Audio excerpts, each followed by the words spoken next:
আচরণ হয় অটোমেটিকলি বলে যাহারে ওর মা বাবা ছিল ভদ্র মানুষ, ওর আচরণ তো এমন হবে। এই জন্য আল্লাহ পাক কোরআন আল কারিমে শুনেছেন যে ওয়াকুলু লিন্নাসি হুসনা, মানুষের সাথে সুন্দর ব্যবহার করো। সুবহানাল্লাহ।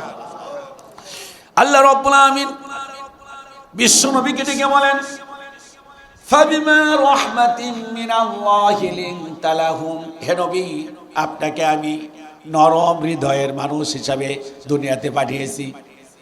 ফাবিমা রাহমাতিন মিনাল্লাহি লিনতা লাহুম, হে নবী আপনি নরম হৃদয়ের মানুষ। ওয়ালাউ কুনতা ফাদদান গালিযাল কলবি লান ফাদ্দু মিন হাওলি, হে নবী আপনি যদি রূঢ় আচরণ করতেন, মানুষের সাথে যদি ধমক দিয়ে কথা বলতেন, আল্লাহ পাক শোনাচ্ছেন যে শোনেন, মানুষগুলো আপনার কাছে না এসে দূরে সরে যেত। আপনাকে আমি নরম হৃদয়ের মানুষ হিসাবে, কমল হৃদয়ের মানুষ হিসাবে এই পৃথিবীতে পাঠিয়েছি। সুবহানাল্লাহ বলবেন না? কমল হৃদয়ের মানুষ হতে হবে।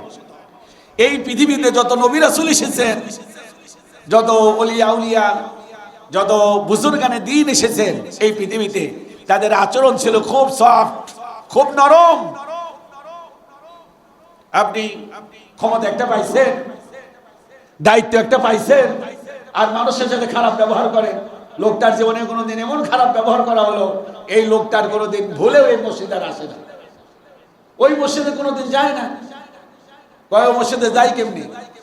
ওই মসজিদের কমিটির লোকের আচরণ ভালো না, তারপর ওই লোকটার কাছে যাবো কেমনি? ওই লোকটা তো মানুষের ধমকায় ধমকায় কথা বলে। এইরকম লোক সমাজে আছে না? গরিব মানুষেরা এমনি তো নরম ব্যবহার করে, কারণ গরম বলার তো সুযোগ নেই। আপনি ক্ষমতা পেয়েছেন, আপনার অনেক সম্পদ, আপনি নরম ব্যবহার করে মানুষের পরিচয় দেন যে আমার ক্ষমতা আছে, টাকা আছে, পয়সা আছে, দেখো আমি মানুষের সাথে কি করি, ভালো আচরণ করি। সুবহানাল্লাহ বলবেন না? আজকে আমাদের আচরণ এত রূঢ় যেটা ভাষায় প্রকাশ করার মতো নয়।